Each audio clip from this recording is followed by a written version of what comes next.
Entonces, seguimos con nuestra temática que tiene que ver con la misión de Dios como nuestra misión. La misión de redimir, la misión de salvar, la misión de establecer un plan para que el ser humano pueda entonces tener una relación viva con el Dios único, vivo y verdadero. Una misión, por supuesto, sagrada, una misión única, una misión que nos invita a ser parte de manera privilegiada de algo que el Señor ha puesto, ¿cierto?, como un medio para que podamos conocerlo, para que podamos tener un relacionamiento con Él, y nosotros como iglesia y todos aquellos que conocen a Cristo como Señor y Salvador tienen el maravilloso privilegio de predicar el Evangelio desde este lugar y hasta lo último de la tierra, haciendo discípulos. Así es que cada día agradecemos la maravillosa oportunidad y el hermoso privilegio de ser la iglesia de Cristo, ser parte de esta iglesia universal e invisible de Cristo, que nos permite entonces predicar el Evangelio en todo lugar.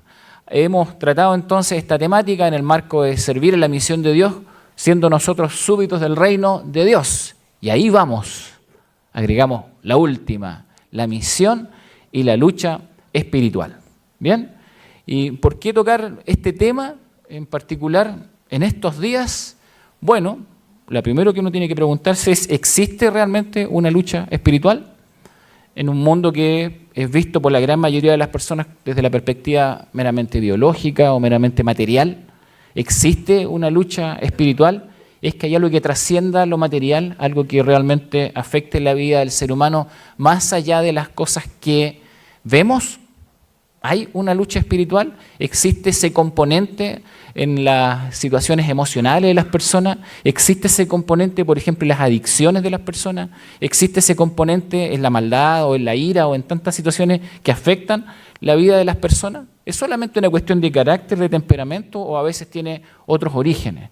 ¿Qué es finalmente una lucha espiritual? En el pasaje que vamos a leer, que está en Efesios capítulo 5, se menciona dos grandes elementos que uno tiene que reconocer al inicio antes de hacer el análisis. Muestra dos elementos totalmente contrapuestos. Dice que hay luz y dice que hay tinieblas. ¿Bien? Hay dos elementos que se contraponen, coexisten, están presentes. De hecho, para que uno pueda entender la luz, de alguna forma las tinieblas tiene que ser también algo que esté presente, algo real. Para que la luz resplandezca, las tinieblas tienen que estar presentes allí, así que de alguna forma coexisten y están presentes en medio de la realidad del ser humano. La carta a los Efesios, Jesús habló de esto, no solamente el apóstol Pablo en la carta a los Efesios, sino que también Jesucristo en los Evangelios habló muchas veces respecto del ser luz. Se nos habla de Jesucristo como aquel, entonces, que viene y que trae la luz de Dios. Se nos habla de Jesucristo mismo de manera literal como la luz del mundo. Incluso esa expresión se usa respecto de él. Y se dice que la iglesia debe ser sal y luz. Así es que de alguna forma eso está siempre presente en la idea de un Dios que es luz, así lo dice la Escritura, en la realidad de un Cristo y de un Señor que es luz en sí mismo, la luz del mundo, de una iglesia que debe ser luz y de un Espíritu Santo que trae la luz. De alguna manera entonces tenemos que reconocer que eso es una realidad y está presente. La Biblia lo dice y los hechos lo reconocen, pero también la existencia de las tinieblas, ¿sí? Como aquella influencia, aquel lugar donde se mueve también el reino de la oscuridad.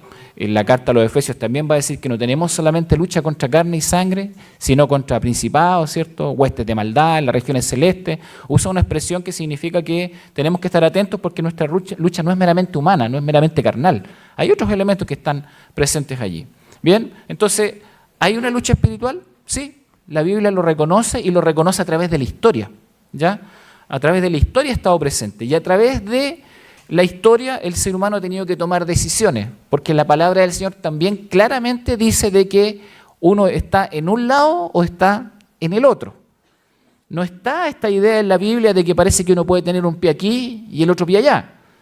No está la idea de que uno pueda estar constantemente tal vez divagando o en un marco de ambigüedad, viviendo una vida, ¿cierto?, aparentemente en una relación con Dios, pero al mismo tiempo en un acuerdo con las tinieblas. Claramente la Biblia dice que eso no es posible, que no es compatible una cosa con la otra. Así que tenemos luz, tenemos tiniebla y se supone que las personas o son de un lugar o son del otro. Bien. La carta a los Efesios, voy a leerlo primero en la versión Reina Valera 1960, después voy a hacer un pequeño análisis, después voy a volver al mismo texto en otra versión que facilita un poco la lectura. Bien. Dice así: ¿Por qué elegí este pasaje? Porque hay cosas que no parecen necesariamente tinieblas, pero lo son. Un elemento esencial en la lucha entre la luz y las tinieblas es que al ser humano a veces le cuesta discernir qué es lo uno y qué es lo otro. ¿Bien? Y eso tiene que ver con un elemento fundamental. Hay cosas que parecen buenas, hay cosas que parecen inocentes, pero no lo son. Hay cosas que parecen rectas, pero su fin es camino de muerte, dice la Escritura. ¿Bien? Entonces, el texto nos va a guiar justamente en función de esta decisión y también nos guía en función de algunos elementos que en la cultura, y voy a decir la cultura de hoy, no parecen tan negativas e incluso las hemos aceptado como parte de la normalidad, pero que terminan afectando la vida espiritual, porque claramente la Escritura dice que la espiritualidad es algo que está presente en todo lo que hacemos. ¿Bien? Entonces dice, sed pues imitadores de Dios como hijos amados, y andad en amor como también Cristo nos amó y se entregó a sí mismo por nosotros, ofrenda y sacrificio a Dios en olor fragante. Pero fornicación y toda inmundicia o avaricia ni aun se nombre entre vosotros. Esas tres palabras son significativas en función de lo que se hace, de lo que se dice, de lo que se anhela. Ni aun se nombre entre vosotros como conviene a santos, ni palabras deshonestas, ni necedades, ni truhanerías que no convienen, sino antes bien acciones de gracias. Porque sabéis esto, que ningún fornicario, o inmundo, o avaro, que es idólatra, tiene herencia en el reino de Cristo y de Dios. Nadie os engañe con palabras vanas, porque por estas cosas viene la ira de Dios sobre los hijos de desobediencia. No seáis, pues, partícipes con ellos, porque en otro tiempo erais tinieblas, mas ahora sois luz en el Señor. Andad como hijos de luz, porque el fruto del Espíritu es en toda bondad, justicia y verdad, comprobando lo que es agradable al Señor, y no participéis en las obras infructuosas de las tinieblas, sino más bien reprendedlas, porque vergonzoso es aún hablar de lo que ellos hacen en secreto. Mas todas las cosas, cuando son puestas en evidencia por la luz, son hechas manifiestas, porque la luz es lo que manifiesta todo.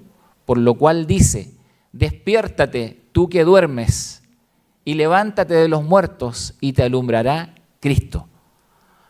Mirad pues con diligencia cómo andéis, no como necios, sino como sabios, aprovechando bien el tiempo, porque los días son malos.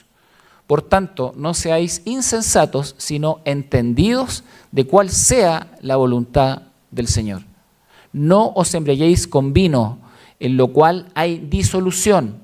Antes bien, sed llenos del Espíritu Santo, hablando entre vosotros con salmos, con himnos y cánticos espirituales, cantando y alabando al Señor en vuestros corazones, dando siempre gracias por todo al Dios y Padre, en el nombre de nuestro Señor Jesucristo. Poco amén para esta lectura, ¿eh? Debo decirlo inmediatamente. Mucha atención, pero poco amén. Bien, veamos si sale un amén más terminado el análisis, ¿ya? ¿Bien? ¿Sí? ¿Saben por qué? Porque es un pasaje muy concreto y muy literal. O sea, uno quisiera esquivarlo, ¿se entiende? Uno quisiera minimizarlo, uno quisiera reducirlo un poquito para que no me incomode tanto, pero en realidad no se puede. Pablo, de manera muy intencional, después de hacer un largo análisis respecto de lo que significa la obra de Cristo en la vida de una persona, la salvación por gracia sois salvos por medio de la fe, esto no de vosotros, pues es don de Dios, ¿cierto? Hemos recibido toda bendición espiritual, estamos sentados con Cristo, ¿cierto? En lugares celestiales. Después de decir todo eso, entonces, describiendo tal vez una vida de luz con el Señor, empieza a decir cosas muy concretas. Pero esto también tiene que conllevarte a tomar decisiones, porque están presentes la luz y están presentes las tinieblas. Están presentes la luz y está presente la oscuridad. Y el asunto acá es cómo te conduces tú entonces a partir de lo que Cristo ha hecho en tu vida. No hay indicios necesariamente de que este texto se refiere a que en la iglesia misma de Éfeso estuviese ocurriendo eso. No hay indicios de eso. Sí hay indicios de que la cultura era tan compleja, donde se había allí levantado la iglesia, que el apóstol Pablo está preocupado justamente de advertir a los hermanos para que ellos eviten esa influencia externa y terminen de alguna forma viviendo una vida relativa, una vida marcada por una mezcla media extraña entre la luz y las tinieblas. Él quiere entonces que la iglesia siempre tenga claro de qué lado está y que viva de acuerdo a eso. ¿Bien? Así es que eso va a ser de alguna forma el objetivo del apóstol Pablo. Ahora, ¿por qué Pablo lo hace así? Porque él sabe que esta influencia ha estado presente a través de la historia. Estuvo presente en el pueblo de Israel, en el Antiguo Testamento, esta influencia externa y de la cultura, y no siempre le fue bien con eso. Porque esta idea, entonces, de vivir claramente con una separación entre la luz y las tinieblas no es una cuestión que aparezca en el Nuevo Testamento, es la voluntad de Dios a través de la historia. Y desde que lees el Génesis en adelante, te das cuenta que Dios separa la luz de las tinieblas de una manera simbólica y que por supuesto establece una diferencia entre vivir en un área y vivir en la otra. Así es que el apóstol Pablo está preocupado porque obviamente sabe que a través de la historia han ocurrido muchas situaciones que han hecho que las personas que incluso dicen creer en Dios terminen viviendo una vida en tinieblas. Y él está preocupado porque se está levantando una hermosa iglesia ahí en Éfeso, y esta iglesia entonces tiene toda la presión de la cultura, tiene toda la presión de un sincretismo religioso a su alrededor que va a intentar obviamente destruir y socavar las bases de la fe. Así es que él les advierte y de manera muy concreta les dice cosas específicas. Bien, las vamos a analizar. Entonces el apóstol Pablo tiene una perspectiva histórica. Cuando uno va al Antiguo Testamento, uno se da cuenta de que Dios siempre le pidió a quienes creían en Él que marcaran la diferencia, que fueran distintos del entorno, distintos de la cultura, distintos de las expresiones religiosas, ¿cierto? Que no, obviamente no buscaban al Señor porque eso tenía consecuencias en la vida. De hecho, cuando le dice al pueblo de Israel que va camino a la tierra de Canaán, le advierte y le dice lo siguiente, para que ustedes vean que ha estado presente a través de la historia y el apóstol Pablo lo sabía. ¿Sí? Cuando entres en la tierra que te da el Señor tu Dios, no imites las costumbres abominables de esas naciones. Nadie entre los tuyos deberá sacrificar a su hijo o hija en el fuego, costumbre de los pueblos cananeos, ni practicar adivinación, brujería o hechicería, ni hacer conjuros, servir de medium espiritista o consultar a los muertos. ¿Alguien lo había leído así, tan literal? ¿Ven? Literalmente dice eso el texto bíblico. Ahí está en la versión NTV. ¿Ven? Así es que se lo advierte. Si alguno cree que esto es algo nuevo en la historia, este tipo de influencias no son nuevas. Han estado presentes siempre porque Satanás, que es padre de mentira, siempre va a tratar de imitar la obra de Dios. Y a partir de esa imitación quiere confundir, y quiere matar, y quiere destruir. Por lo tanto, cada vez que aparezcan estos elementos en la Escritura, nos dan a entender que este tipo de situaciones han afectado, ¿cierto?, la vida espiritual de aquellos que quieren buscar al Señor. Así es que claramente dice ahí, nadie entre los tuyos deberá hacer esto. ¿Bien? Nadie debe servir de medium espiritista o consultar a los muertos. Cualquiera que practique estas costumbres será abominable al Señor, y por causa de ellas el Señor tu Dios expulsará de tu presencia a esas naciones. A los ojos del Señor tu Dios, serás irreprensible. ¿Bien? Eso significa una persona que no tiene dobleces, alguien que no está dudando, quiere decir, alguien que tiene una vida santa, que busca la santidad, que sirva al Señor y que no tiene dudas al respecto. Sabe a quién sirve y sabe de qué lado de la historia está. ¿Bien? O sea, sabe que es un pueblo que vive en la luz, que está en la luz, y por supuesto eso lo representa. Las tinieblas no lo representan. Así es que a los ojos del Señor tu Dios serás irreprensible. Las naciones cuyo territorio vas a poseer consultan a hechiceros y adivinos, pero a ti el Señor tu Dios no te ha permitido hacer nada de eso. ¿Ven? Literalmente dice eso el texto bíblico. Y de hecho, por eso van a surgir los grandes profetas en la historia enviados por Dios, que representaban en aquel momento entonces la voz de Dios, porque había un contraste enorme entre la adivinación, la hechicería, el ocultismo y la palabra que venía de Dios. Lamentablemente a veces las personas no logran discernir una de la otra, la ponen al mismo nivel o las mezclan. Claramente el texto está diciendo que eso no se puede hacer. El Señor tu Dios no te ha permitido hacer nada de eso. Así es que eso estaba presente. Había advertencia no solamente acá en Deuteronomio, con mucho detalle respecto de ciertos desafíos que iban a estar en la cultura. Israel nace en aquel instante, ¿cierto?, a ser una nación, pero su historia ya venía desde el tiempo de Abraham, Ur de los Caldeos, Babilonia, que había sido de gran influencia a través de la historia. Por ahí está el imperio babilónico antiguo, no el neobabilónico, que es después 600, 700 a.C., me refiero al imperio babilónico antiguo, 1700, 1800 a.C. La religión babilónica se centraba de forma oficial en la adivinación y la magia. Pensaban que cada año nuevo Marduk, el gran dios de los babilonios, promulgaría los destinos de todos los seres para el año entrante. Una de las cosas que hacían ellos era tener un calendario profético que le daba a la gente las profecías para el año. Y eso lo proveía Marduk. ¿Ven? Entonces los sacerdotes de Marduk confeccionaban este calendario profético para que la gente viviera en función de eso. Los adivinos y sacerdotes oficiales del Estado eran muy relevantes para el imperio, no importando su nacionalidad. Practicaban rituales y la adoración de las imágenes a sus dioses. Por eso Babilonia significa eso, puerta de los dioses, y es conocida en la historia como una de las, tal vez la influencia más grande y más profunda respecto de cómo se va generando una vida en tinieblas, desoyendo la voz de Dios. De hecho, el concepto de Babilonia como esta influencia espiritual está presente hasta en el Apocalipsis. Quienes han leído Apocalipsis recordarán lo que estoy diciendo, ¿cierto? Hasta en Apocalipsis es mencionado Babilonia. Se menciona en toda la Escritura como un símbolo entonces de aquel que busca un camino propio, de aquel que rechaza el camino de Dios, de aquel que busca no la palabra de Dios, sino que la adivinación, de aquel que busca no la voluntad de Dios, sino que la magia para lograr cosas, de aquel que no quiere la voluntad de Dios como objetivo y propósito en su vida, sino de aquel que prefiere un tipo de profecía que le dice lo que quiere escuchar. De eso se trata esto. ¿Bien? Sutil a veces, muy grotesco en otras ocasiones, pero esta religión generó mucha influencia. Por ahí está el imperio babilónico antiguo, toda la zona mesopotámica, ¿cierto? Y obviamente en la medida que fue creciendo y desarrollando generó un impacto importante de lo que sería después Israel. Así es que cuando hablamos de Israel, antes de que Israel se asentara como nación, están todos los pueblos cananeos y la mayoría de ellos tenía gran influencia. Lo que está ahí es una reproducción de una imagen de quien se conocía como Baal. ¿Lo han escuchado alguna vez? ¿Sí? Este Dios que es mencionado, que es mencionado en la Escritura, en el texto bíblico, como un Dios reconocido por los sidonios y otros más, pero esta era una influencia que venía ya de culturas anteriores.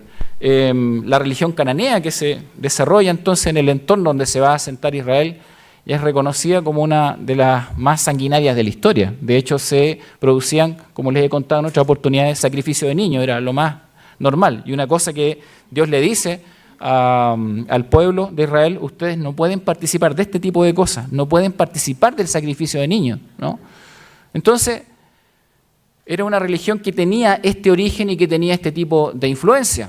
Y las características de los cultos cananeos son varias, ¿no? Aquí están: la sensualidad, la música desenfrenada y repetitiva que impulsaba la lascivia en fiestas interminables, la ropa llamativa y colorida, control sobre los procesos de la siembra y la cosecha, es decir, la posibilidad de ser como un dios. ¿Por qué era llamativa la cultura religiosa cananea? Porque los israelitas habían caminado por el desierto y no tenían oportunidad de ver ese proceso de la siembra y la cosecha. Y esa generación que creció en el desierto y que iba a entrar a la tierra prometida nunca vio ese proceso. Entonces, cuando llegan a la tierra de Canaán, se impresionan al ver que la gente conoce algo de las estaciones, la siembra, la cosecha, el control, ¿cierto?, de los riegos, de las aguas, la expectativa por las lluvias. Entonces, el Dios al que ellos veneran, que es Baal, parece ser un Dios realmente poderoso. ¿Por qué? Porque les permite ver ciertas cosas, ¿cierto?, que antes estaban más bien en el marco de la fe. Entonces, además, no es solamente un Dios que hace cosas visibles, sino que también es un Dios que puede ser presionado o manipulado para que las haga. ¿Ven? Hay ausencia de normas morales en los cultos cananeos. El discernimiento era individual. Eso quiere decir que cada quien definía su religiosidad de manera privada. Había ausencia de límites morales. O sea, no se hablaba de santidad. No se requería santidad. Cada quien podía vivir su religiosidad como quisiera. Había una fuente de fe visible de adoración, entre comillas, ¿no? Imágenes construidas por manos humanas de alguna forma proveían a las personas una imagen visible de los dioses. había una aparente capacidad de autodeterminación, una aparente libertad. Pero finalmente esta gente vivía en el marco de lo que entendemos es la esclavitud. Así que había muchas características de los cultos cananeos. De ahí vienen también una serie de fiestas que se van desarrollando a lo largo de la historia y que de alguna manera van generando esta instancia de espacios desenfrenados donde la persona puede vivir como quiere. Eso fue muy atractivo para muchas personas, que incluso diciendo que creían en Dios, veían en estos cultos una expresión carnal, digamos, más sensual y por supuesto más atractiva para muchos de ellos. Así que comenzaron a abandonar el culto a Yahvé y a hacerse parte del culto a los dioses cananeos. ¿Ven? Pablo, cuando escribió a la iglesia de Éfeso, sabía que esto había ocurrido en la historia. No era primera vez que pasaba. Entonces, ¿es difícil elegir? Se preguntaban algunos, entre Baal o el Dios verdadero, el Dios de las cosechas, el Dios que ofrece cosas visibles, ¿cierto? Versus el único Dios vivo y verdadero. Bueno, este otro Dios no exigía, como dije, normas morales. Este otro Dios, entre comillas con minúscula, no exigía realmente un tipo de devoción en santidad. De hecho, Baal significa también Señor de las moscas, porque se le llama así, porque en los cultos se sacrificaban los animales y se dejaba pudrir la carne en esos templos o en esos altares como parte de la adoración. Entonces la carne podrida llamaba a las moscas y se llenaba todo de mosca. Era algo muy, muy asqueroso. ¿Ven? Por el olor, el contexto. Por eso los demás le llamaban de forma despectiva como el Señor de las moscas. ¿Bien? Pero increíblemente, y aquí están cosas que espero que reflexionemos.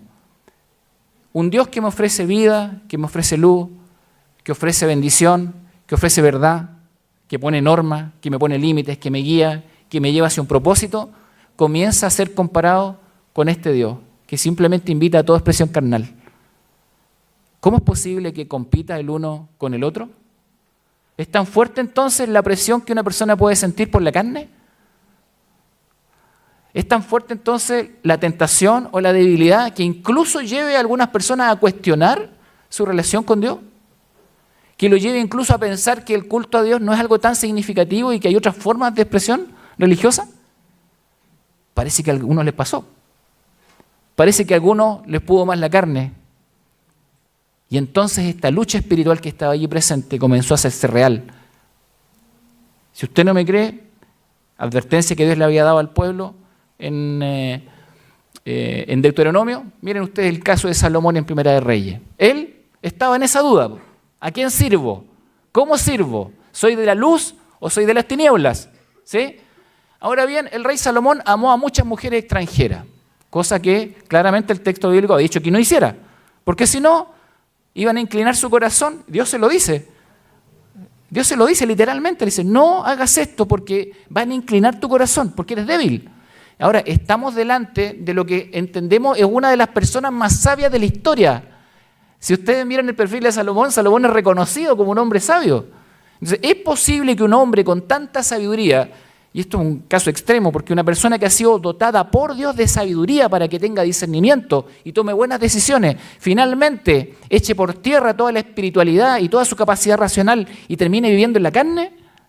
Parece que es posible. Algo le pasó en el camino a Salomón.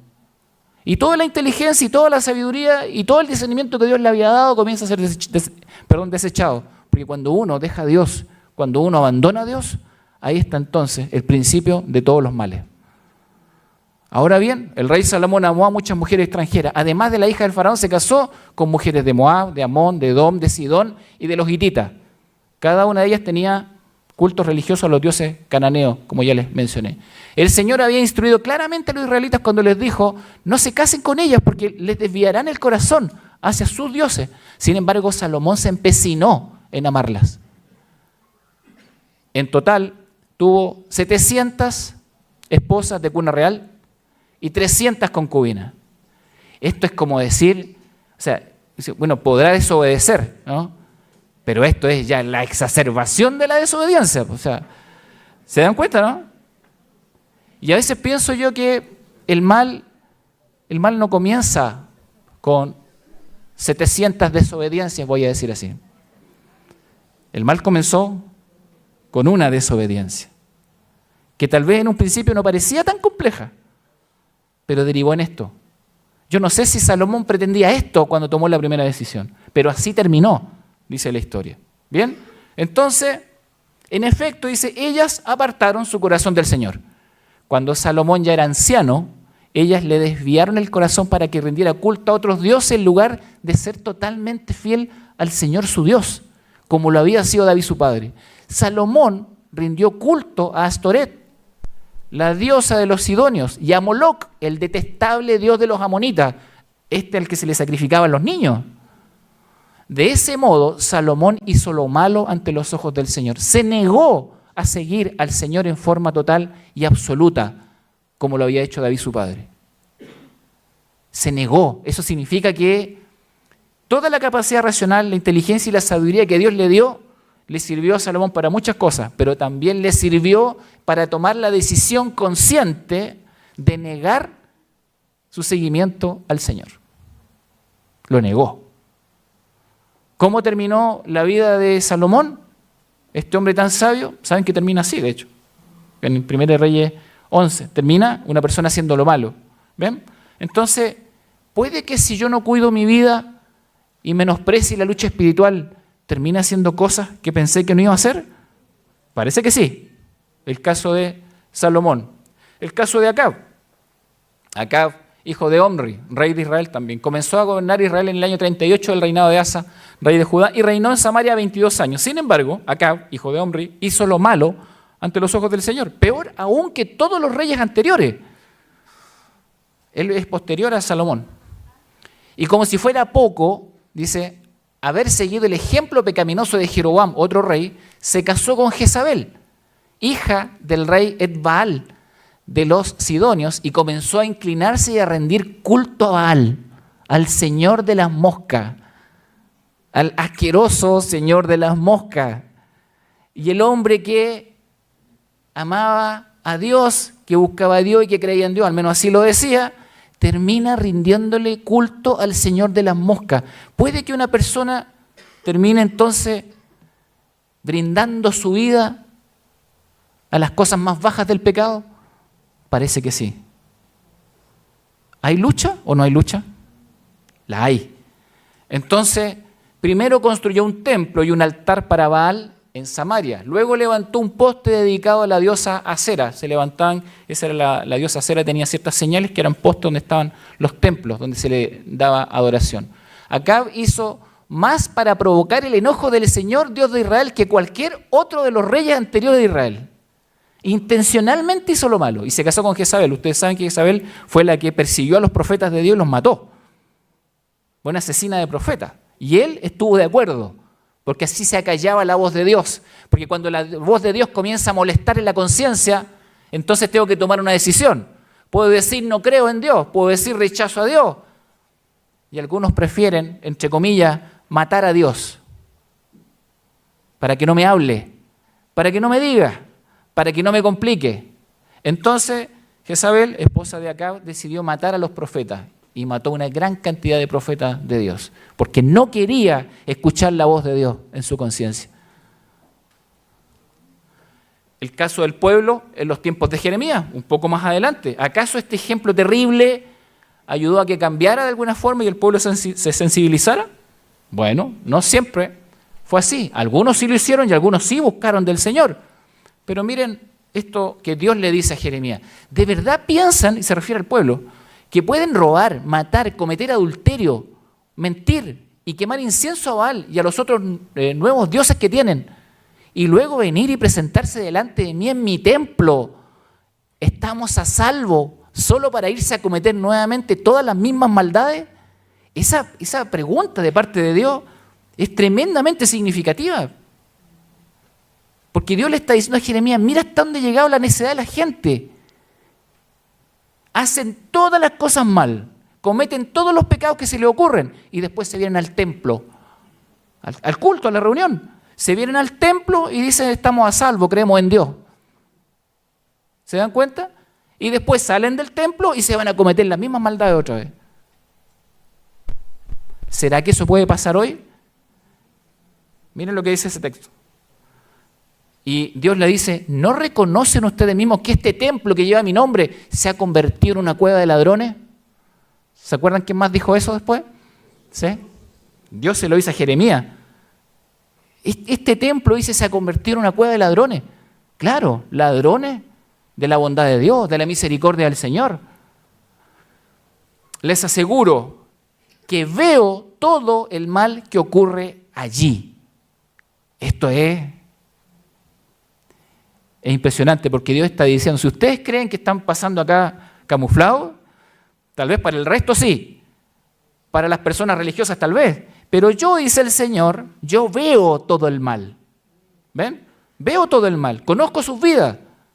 Así es que pueden venir, dice, y hacer como que no está pasando nada, como que no hay ningún problema, pero yo sé lo que está ocurriendo, dice el Señor.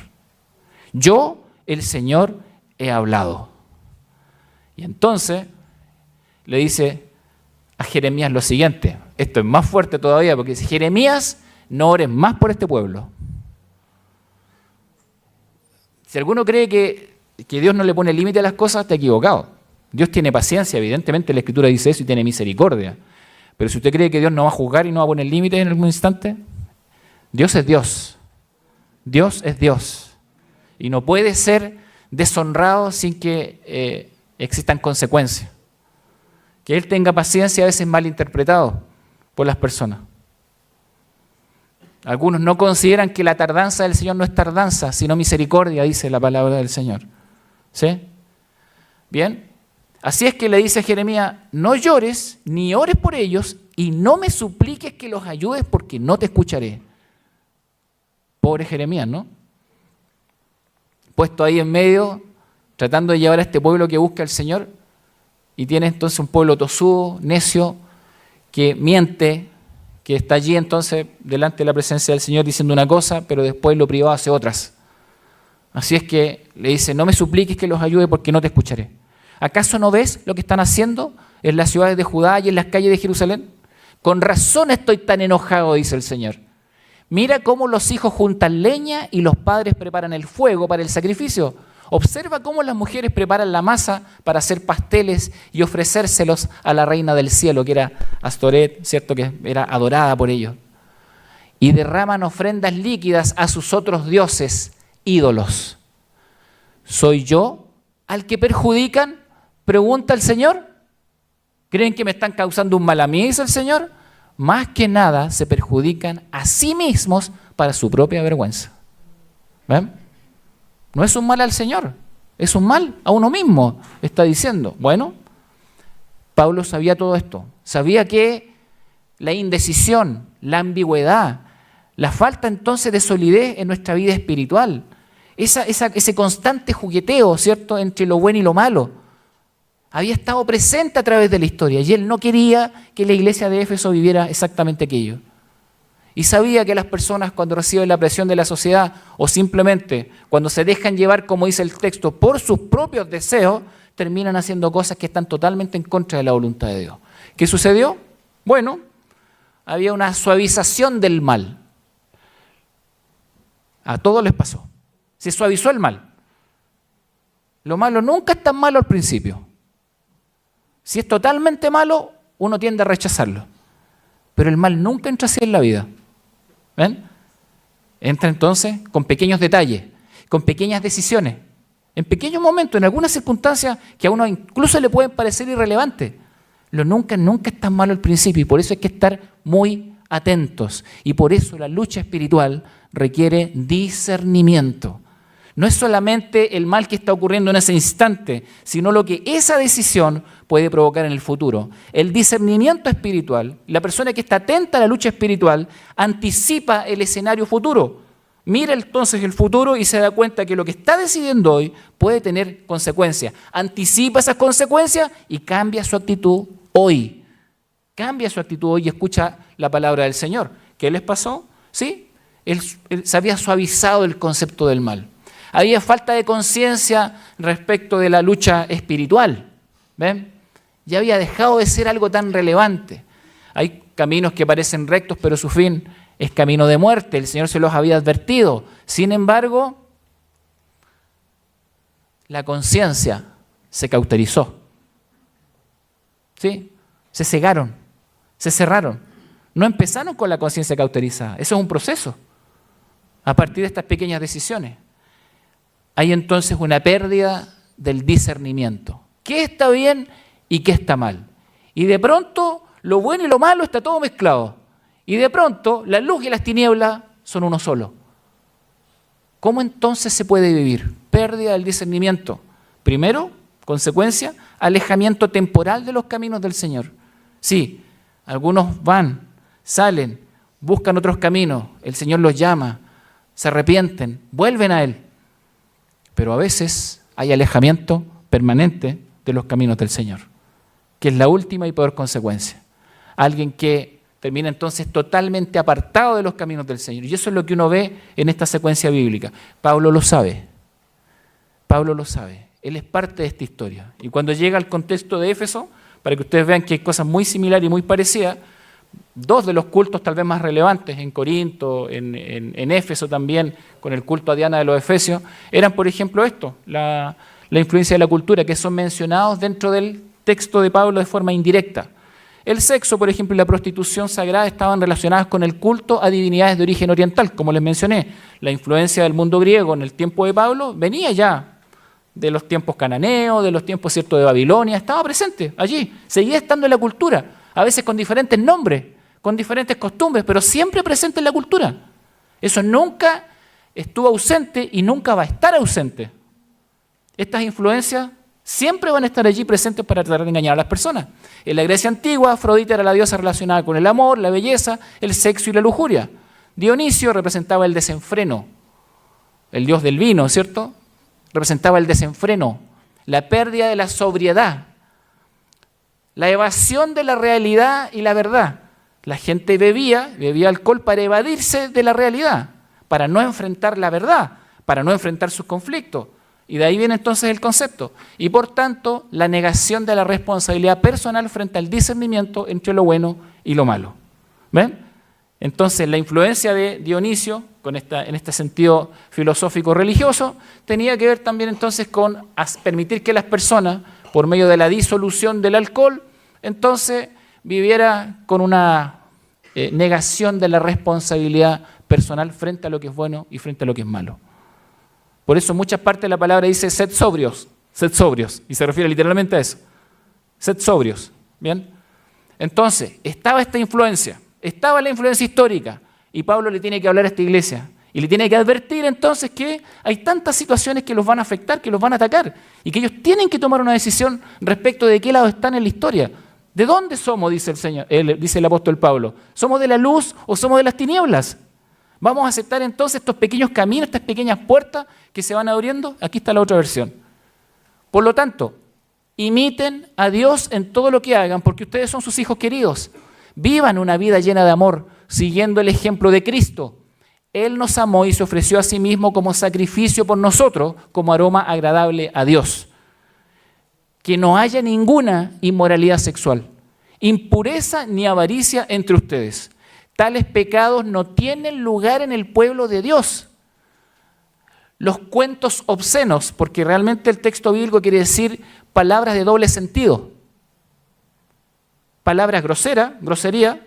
Hay mucha gente que está muy acostumbrada a hablar grosería y también a hablar con doble sentido, y el texto se refiere específicamente a eso, a hablar en un doble sentido. Dice entonces, los cuentos obscenos, las conversaciones necias, los chistes groseros no son para ustedes. En cambio, que haya una actitud de agradecimiento a Dios. Pablo pone un elemento bien complejo, dice, ¿por qué gastan palabras en cosas necias y obscenas? Usan sus palabras para glorificar a Dios. ¿Ven? Para eso entonces inviertan el tiempo y en eso entonces gasten sus palabras, pero no en decir cosas obscenas. Entonces, pueden estar seguros de que ninguna persona inmoral, impura o avara heredará el reino de Cristo y de Dios. Pues el avaro es un idólatra que adora las cosas de este mundo. No se dejen engañar por los que tratan de justificar esos pecados. Miren lo que dice el apóstol Pablo. Porque la gente, cuando entonces tiene tal vez una inclinación hacia alguna de estas cuestiones, entonces empieza a justificarla de manera sutil, de manera sencilla, pero la justifica. Y el apóstol Pablo está advirtiendo con respecto a esa gente. Dice, cuidado, no se dejen engañar por los que tratan de justificar estos pecados, porque el enojo de Dios caerá sobre todos los que lo desobedecen. No participen en las cosas que hace esa gente. Pues antes ustedes estaban llenos de oscuridad, pero ahora tienen la luz que proviene del Señor. Por lo tanto, vivan como gente de luz, pues esa luz que está dentro de ustedes produce solo cosas buenas, se refiere a Cristo mismo, rectas y verdaderas. Si alguien no entiende qué significa la obra de la luz en nuestra vida, ahí está definido en 3 conceptos. Es lo bueno, es lo recto y es lo verdadero. Eso es, dice ahí. Averigüen bien lo que agrada al Señor. Miren qué interesante eso, qué práctico, ¿no? Porque si hay algo que no le agrada al Señor, ¿por qué tendría que estar presente en mi vida? Averigüen bien lo que le agrada al Señor. No participen en las obras inútiles de la maldad y la oscuridad. Al contrario, sáquenlas a la luz. Es vergonzoso siquiera hablar de las cosas que la gente malvada hace en secreto. No obstante, sus malas intenciones se descubrirán cuando la luz las ilumine. Porque la luz hace todo visible. Por eso dice, despiértate tú que duermes, levántate de los muertos y Cristo te dará luz. Así que tengan cuidado de cómo viven. Lo vuelve a repetir Pablo. Tengan cuidado de cómo viven. No vivan como necios, sino como sabios. Saquen el mayor provecho de cada oportunidad en estos días malos. No actúen sin pensar. Como nos habla la palabra, ¿cierto? No actúen sin pensar. Más bien procuren entender lo que el Señor quiere que hagan. Buscar la voluntad de Dios. No se emborrachen con vino, porque eso les arruinará la vida. En cambio, sean llenos del Espíritu Santo. Pocaso amén en esa parte, ¿eh?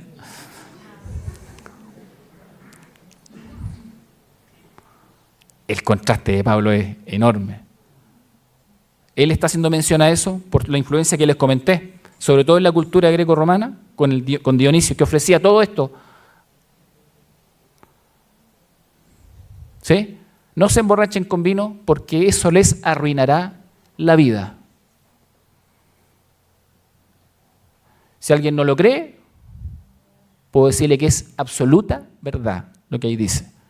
Así es, así es. Arruina la vida, destruye familias, coarta el desarrollo de los hijos. No podemos aceptar ciertas cosas. Arruinan la vida. Y Pablo usa el mismo concepto, dice, si te vas a llenar de algo, llénate del Espíritu Santo, dice Pablo. ¿Eh? Si quieres plenitud, saciedad, ¿cierto? Llenura en tu vida, ¿por qué te fijas en las cosas terrenales? Por eso usa la comparación del vino. ¿Por qué te llenas de vino? ¿A qué te va a llevar? ¿Cierto? Si te vas a llenar de algo que quieres que le dé plenitud a tu vida, sentido a tu vida y que te ayude a comprender la voluntad de Dios, entonces sé lleno del Espíritu Santo, dice Pablo. Que el Espíritu Santo llene tu corazón, llene tu ser y llene tus pensamientos. Y agrega esto, ¿no? Que es un contraste enorme frente a aquel que gasta sus palabras y su vida en cosas obscenas, en cuentos necios, ¿cierto? En ambiciones que no tienen ningún sustento y que son irracionales para la vida de una persona. Pablo dice además, si vas a gastar tus palabras, entonces hazlo cantando salmos e himnos y cánticos espirituales entre ustedes. El contraste es total. Haciendo música al Señor en el corazón. Si vas a anhelar y guardar cosas en tu corazón, que sea entonces música para el Señor, dice el apóstol Pablo. Y den gracias por todo a Dios el Padre en el nombre de nuestro Señor Jesucristo. Miren el contraste de esta historia. Bueno, entonces Pablo dice, cuidado, cuidado, porque la lucha entre la luz y las tinieblas está vigente, está presente. A menos que tengamos puros victoriosos aquí.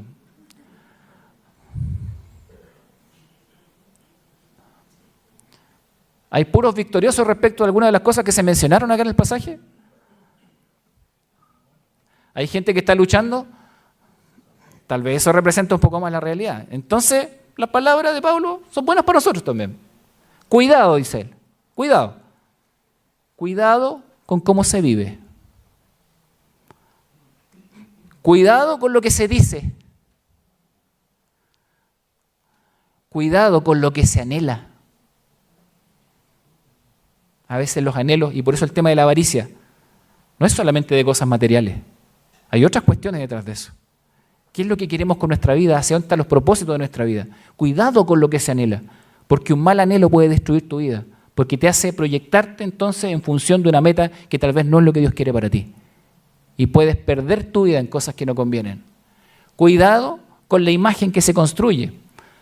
A veces hay más enfoque en esto, ¿no? En una imagen que en una vida que realmente tenga contenido. Cuidado con las tinieblas. ¿Sí? Las tinieblas están presentes. Cuidado con las tinieblas. ¿Qué aspectos de la cultura actual pueden confundir? De acuerdo a lo que vimos, cada uno tiene que sacar sus conclusiones. Cuidado con la cultura de la muerte, que se reviste de diversión y juega con los anhelos personales. Estamos a puertas de una celebración que se ha ido enquistando en la cultura chilena, que no nos pertenecía, de hecho. ¿Sí? Y ahí me sorprende que mucha gente, lo dije la semana pasada y lo vuelvo a decir, tenga ciertas dudas con respecto a esto. Representa la cultura de la muerte, pero revestida de inocencia. ¿Se dan cuenta? ¿Podemos ser parte de esto? ¿Qué le dijo Pablo? No te hagas parte de esto porque pertenece a las tinieblas. Sean sabios. Cuidado con lo que hacen, cuidado con lo que dicen, cuidado con cómo viven. Estoy dando parámetros generales porque esto puede servir para, obviamente, muchos otros aspectos, pero muy bien aplicable a lo que viene la próxima semana. Cuidado con la cultura de la muerte que se reviste de diversión y juega con los anhelos personales. Cuidado con el uso de la inocencia infantil para expandir esa cultura de la muerte. Porque las tinieblas usan la inocencia. Las tinieblas usan las cosas buenas, que son mucho más accesibles o que permiten accesibilidad al corazón del ser humano. Claro que sí. Y entonces uno puede tener dudas y sin querer puede permitir tantas cosas y no te das cuenta que tal vez tu hijo, tu hija pueden estar siendo usados por la cultura de la muerte para expandir esa cultura. Y entonces yo creo que hay que tomar decisiones claras. Y creo que como padres no podemos ser ambiguos.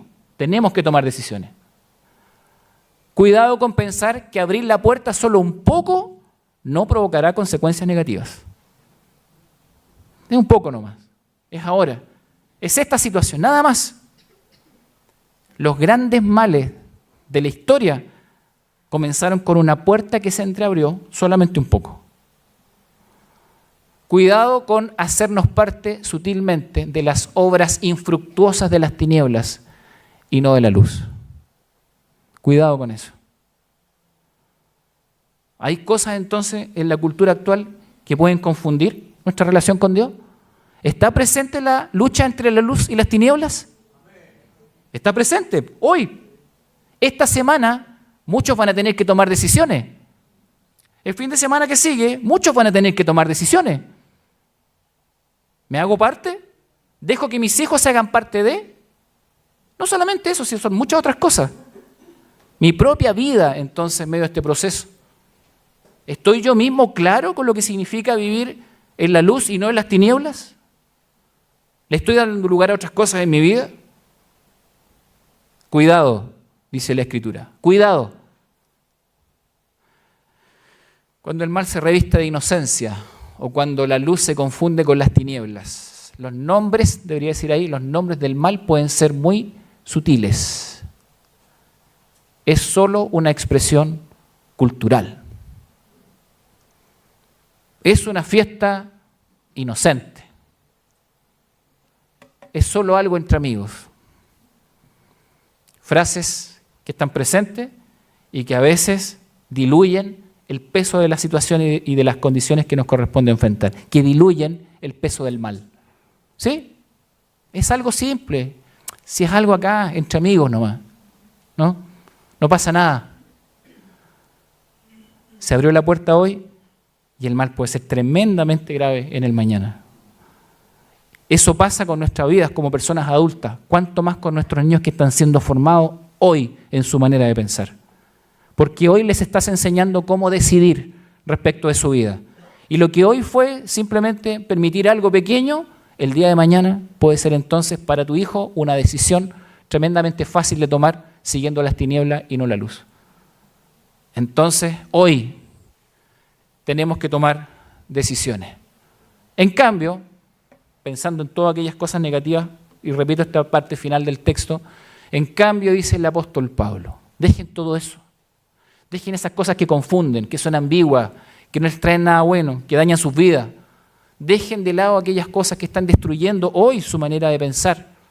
En cambio, sean llenos del Espíritu Santo, cantando salmos e himnos y canciones espirituales entre ustedes y haciendo música al Señor en el corazón.